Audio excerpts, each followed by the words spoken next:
ayyaqulu laula unzila.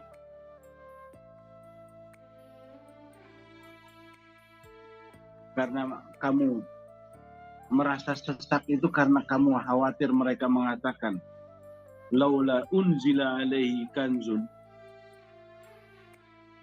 Mengapa tidak Allah turunkan kepadanya, kepada Nabi Muhammad tentunya, kepada Nabi Muhammad kanzun, harta karun,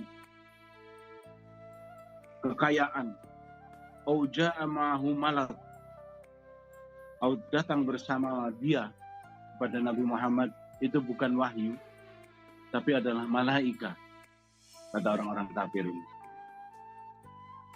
Innama anta nadhir. Katakanlah wahai Muhammad, ya, katakanlah yang paling tering sungguhnya engkau hanyalah seorang nadhir. Nadhir itu pemberi peringatan, menyampaikan dakwah. Ya, dengan wahyu-wahyu Allah turunkan, kata Allah, sampaikan kepada mereka, sesungguhnya kamu hanya menyampaikan, nadhir, memberikan peringatan. Wallahu ala kulli syai'in wakil. Ya. Dan Allah lah yang akan memelihara segala sesuatu.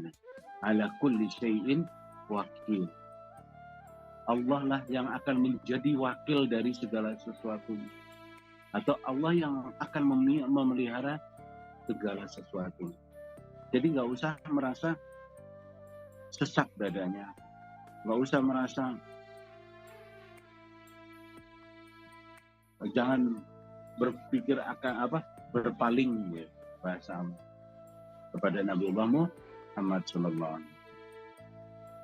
Am yaquluna iftarah qul fa'tu bi 'ashri surin misli. Kata orang kafir, jika mereka mengatakan, Muhammad, bahwa engkau telah membuat-buat Al-Quran ini, orang kafir pun akan mengatakan seperti itu. Engkau telah mengada-ada dengan ini yang disebut Quran. Kamu itu kan ummi, nggak bisa baca, nggak bisa tulis. Kamu mengada-ada.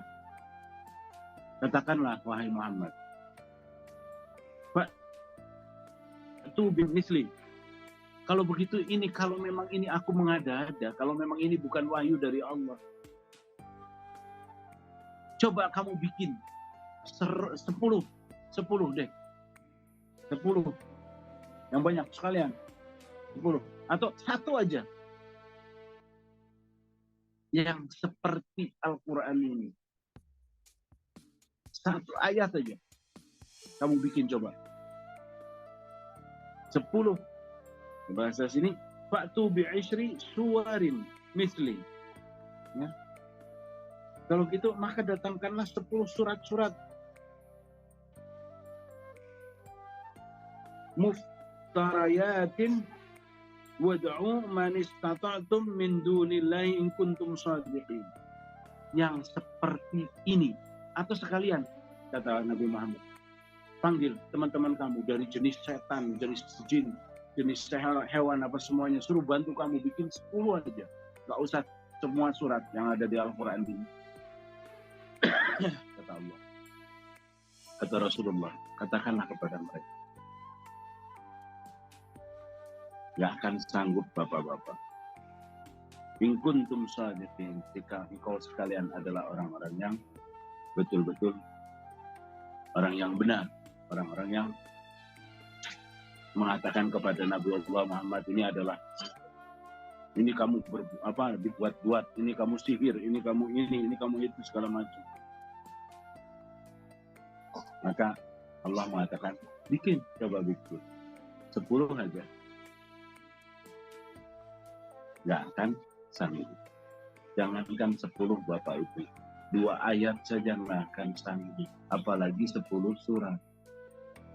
Maka kemudian Enggak, Musalamah Al-Kadzab apa semuanya bikin. Wah, suratnya surah apa nggak tahu. Bapak Ibu yang dirahmati, inilah bukti kebenaran wahyu. Makhluk tidak akan sanggup membuat hal semacam ini. Ya, makhluk tidak akan bisa membuat hal semacam ini. Mengapa mushaf tetap kekal, tetap abadi dengan bahasa Arab? Supaya tidak ada kesalahan. Dan Allah menjaganya di Lauhul Mahfuz dan juga di bumi ini. Allah yang menjaganya. Dengan Allah berikan kemampuan-kemampuan orang-orang untuk menghafal Al-Quran. Bukan mengerti maknanya. Bukan memahami tafsirnya. Bukan. Tapi menghafal Al-Quran.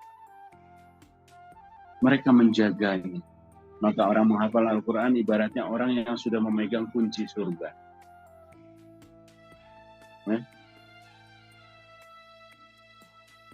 Ibaratkan orang yang menghafal Al-Quran adalah orang yang sudah memegang kunci surga.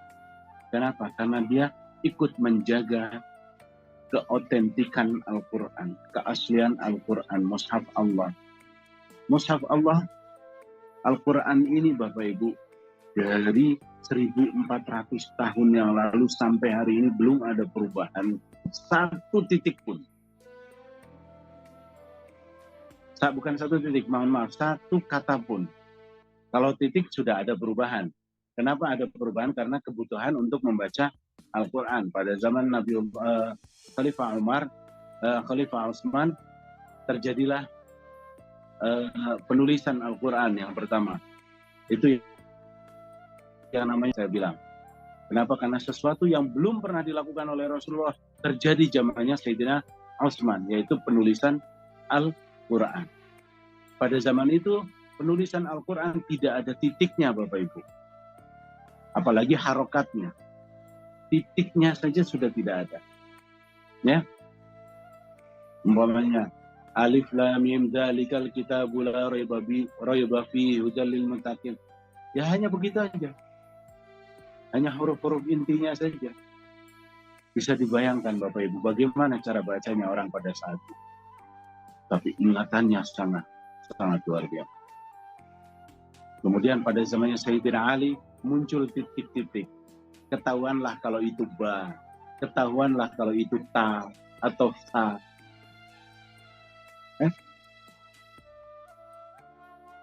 Setelah itu muncullah ilmu tata cara baca.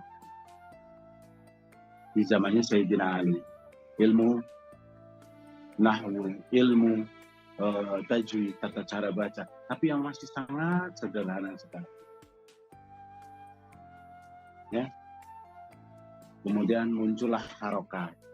Setelah muncul ilmu nahwu pada zaman Sayyidina Ali, muncullah harokat. Fathah, dhamma, kasrah.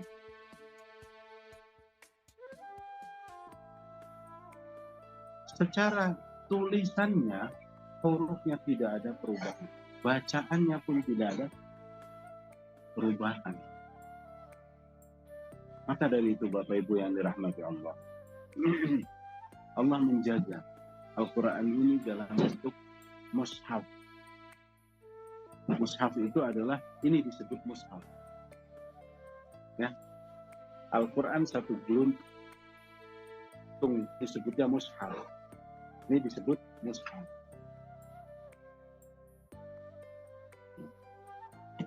Menjaga itu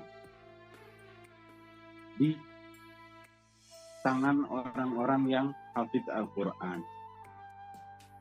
Maka orang yang menghafal Al-Quran, sebetulnya Allah takdirkan beliau adalah orang-orang yang menjaga Al-Quran. Insya Allah orang yang menghafal Al-Quran, jaminannya adalah surga. Ya, Bapak Ibu yang dirahmati. Kemudian peristiwa yang terjadi, yang orang ribut bid'ah apa segala macam, ternyata para sahabat melakukan yang namanya bid'ah. Pertama zaman Sayyidina Utsman itu ada dua. memperlebar Masjid Nabawi, dan membukukan Al-Quran. Kalau tidak ada inisiatif ini, sampai hari ini mungkin kita tidak lagi bisa membaca Al-Quran, kecuali kita belajar dengan orang-orang yang hafal Al-Quran. Ya, Bapak Ibu. Ini bid'ah yang besar luar biasa. Dosa, kita tanya balik kepada Bapak Ibu yang dirahmati Allah. Dolal, kullu bid'ah dolal. Semua bid'ah adalah sesuatu yang diada-adakan, yang buruk, yang dolal. Kullu dolal finnar. Ya. Maka dari itu Bapak Ibu yang dirahmati Allah, kita bersyukur adanya mushaf ini dari semenjak zamannya Khalifah Utsman bin Affan. Ya, dibukukan, dirapihkan, namanya Sayyidina Ali, ditentukan titik-titiknya sehingga kita bisa baca, keilmuan tata cara bacanya, ilmu nahwunya muncul, harokat jadi muncul. Bapak Ibu yang dirahmati Allah, mari kita dalam melestarikan Al-Quran ini, kita betul-betul berpegang pada keilmuan yang mutawatir, keilmuan yang turun-temurun, diturunkan secara turun-temurun, yaitu melalui guru-guru yang Bapak Ibu ngaji di dalamnya, di kampung masing-masing, di kota masing-masing. Maka lestarikan ilmu Al-Quran yang mutawatir. Bapak Ibu yang dirahmati Allah,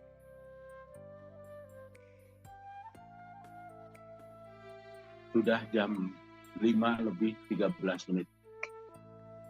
Sudah secara kita insya Allah sudah hampir 1 jam atau sudah 1 jam kita bersama-sama. Maka sebelum kita tutup, kita bersama-sama membaca doa khatmil Quran. Baik, Bapak Ibu yang dirahmati Allah, mari kita bersama-sama membaca doa khatmil Quran.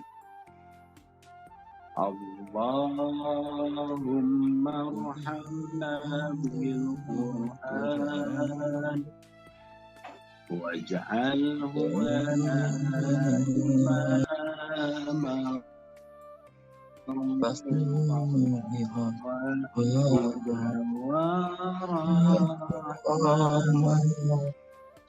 Allahumma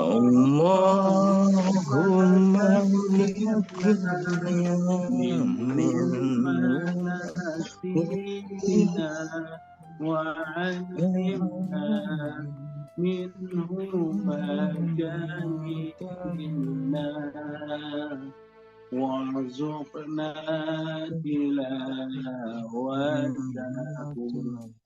آناء الليل وأطراف النهار واجعله لنا حجة يا رب العالمين. Bapak Ibu yang dirahmati Allah, semoga apa yang kita pelajari hari ini bersama-sama dari memaknai bagaimana kita agar kita tidak seperti ayat 9 dan ayat 10 surah Hud, menjadi orang-orang yang tidak mengenal syukur, orang-orang yang putus asa, orang-orang yang menafikan nikmat, agar kita menjadi orang yang bisa tetap bersyukur dalam kondisi apapun. Bapak Ibu yang dirahmati Allah. Yang kemudian, yang kedua, dari ayat sepenggal 2 ayat yang terakhir, bertambah yakin kita kepada mushaf Al-Quran, kepada wahyu Allah yang Allah turunkan Muhammad melalui malaikat Jibril. Karena itu bukan, kalau anak sekarang bilang nggak kaleng-kaleng, Pak. Kalau anak sekarang itu bilang bukan kaleng-kaleng, bukan mengada-ada Rasulullah. Karena kalau memang Rasulullah mengada-ada, Rasulullah ummi.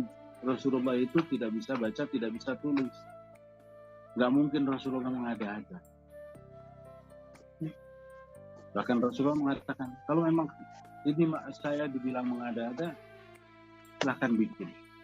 Mari Bapak Ibu yang dirahmati Allah, kuatkan iman kita. Yakinlah terhadap Al-Quran ini adalah solusi dalam hidup, dalam melangkah, dalam keseharian kita. Maka Bapak Ibu yang dirahmati Allah, mari kita bersabar, tetap beramal soleh, dan jadikan Al-Quran pimpinan, tujuan, rujukan dalam kehidupan kita sehari. Atas apa yang saya sampaikan, jika terdapat kesalahan dalam penyampaiannya atau dalam memberikan mau'izah hasanahnya, kami mohon maaf, saya mohon maaf yang sebesar-besarnya, dan saya mohon untuk dapat dimaafkan. Akhirul kalam, wallahul muwaffiq ila aqwamit thariq. Wassalamualaikum warahmatullahi wabarakatuh.